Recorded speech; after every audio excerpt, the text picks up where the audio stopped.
வணக்கம்.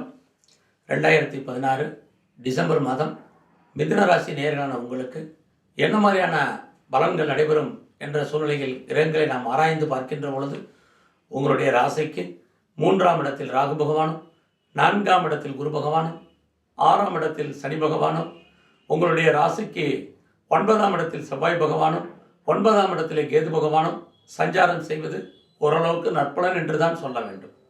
3ஆம் இடத்தில் ராகு உங்களுக்கு எதிர்பாராத தனவரவையும் பணவரவையும் மட்டுமல்ல, நீங்கள் எடுக்கும் காரியங்கள் முயற்சி அடைவதற்கான வாய்ப்புகள் ஏற்படும்.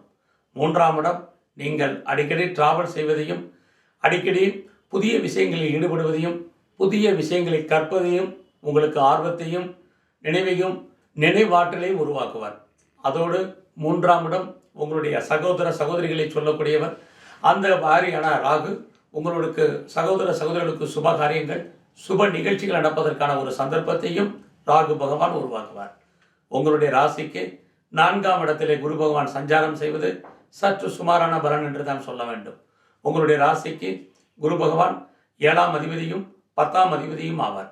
7ஆம் அதிபதி குரு 4ஆம் இடத்திலே சஞ்சாரம் செய்வது மன வாழ்க்கையை பொறுத்தவரை சற்று சுமாரான பலன்தான். அதே சமயத்தில் 10ஆம் அதிபதியாகவும் குருவாகி அவரும் 4ஆம் இடத்தில் இருப்பது வேலையில் ஏற்படக்கூடிய ஒரு திருப்தியற்ற சூழ்நிலையை இக்காலங்கள் குறிக்கிறது. அதே சமயத்தில் சனி பகவான் உங்களுடைய ராசிக்கு 6ஆம் இடத்தில் சஞ்சாரம் செய்வது உங்களுக்கு எதிர்பாராத தனவரவையும் பணவரவையும் உண்டு பண்ணுவார். 6ஆம் இடம் நாம் கடன் வாங்குவதையும் வட்டி கட்டுவதையும் குறிக்கக்கூடிய இடங்களாகும். ஆக எதிர்பாராமல் கடன் கிடைப்பதற்கான ஒரு வாய்ப்பும், அதன் காரணமாக நாம் வட்டி கட்ட வேண்டிய காலங்களும் இம்மாதம் அதிகம் காணப்படும். அதே சமயத்தில் உங்களுடைய ராசிக்கு 9ஆம் இடத்திலே செவ்வாயும் கேதுவும் சஞ்சாரம் செய்வது வெளியூர், வெளிநாடு, வெளிமாநிலம் செல்வதற்கான ஒரு வாய்ப்பும் சந்தர்ப்பங்களும் அமையும். ஏனென்றால் செவ்வாய் பகவான் உங்களுடைய ராசிக்கு 6ஆம் வீட்டுக்கும் 11ஆம் வீட்டுக்கும் அதிபதியாகி அவர் 9ஆம் இடத்திலே சஞ்சாரம் செய்கிறார். 6ஆம் இடம் சர்வீஸையும், 11ஆம் இடம் உங்களுடைய விருப்பங்கள் பூர்த்தியாவதையும், 9ஆம் இடம் நீங்கள் வெளிநாடு செல்வதையும் குறிக்கும்.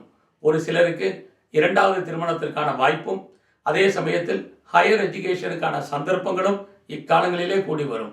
காதல் விஷயங்கள் சற்று சுமாராகவே இருக்கும்.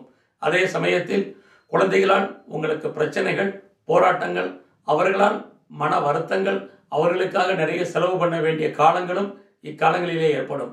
அதே சமயத்தில் உங்களுடைய ஜாதகத்துக்கு சனி பகவான் 6ஆம் இடத்தில் சஞ்சாரம் செய்வது வேலையில் முன்னேற்றமும், அதன் காரணமாக ஒரு சிலருக்கு ஊதிய உயர்வும் அமையும். மேலும் குரு பகவான் உங்களுடைய ராசிக்கு 4ஆம் இடத்தில் சஞ்சரிப்பது சற்று சுமாரான பலன்தான். காரணம் 4ஆம் இடம் ஒரு திருப்தியற்ற சூழ்நிலையை குறிப்பிடும். இக்காலங்களில் இடம் வாங்குவதற்கான ஒரு வாய்ப்பும் சந்தர்ப்பமும் அமையும். குரு உங்களுடைய ராசிக்கு 4ஆம் இடத்தில் சஞ்சரிப்பதால் அருகிலே இருக்கக்கூடிய சிவாலயங்களுக்கு சென்று நவகிரகத்திலே இருக்கக்கூடிய குரு பகவானை வணங்கி வர நற்பலன்கள் ஏற்படும். கேது 9ஆம் இடத்தில் சஞ்சாரம் செய்யும் காலங்களில் அருகிலே இருக்கக்கூடிய விநாயகர் கோவில் சென்று விநாயகருக்கு அருகம்புல் மாலை சாற்றி வர நற்பலன்கள் ஏற்படும். நன்றி, வணக்கம்.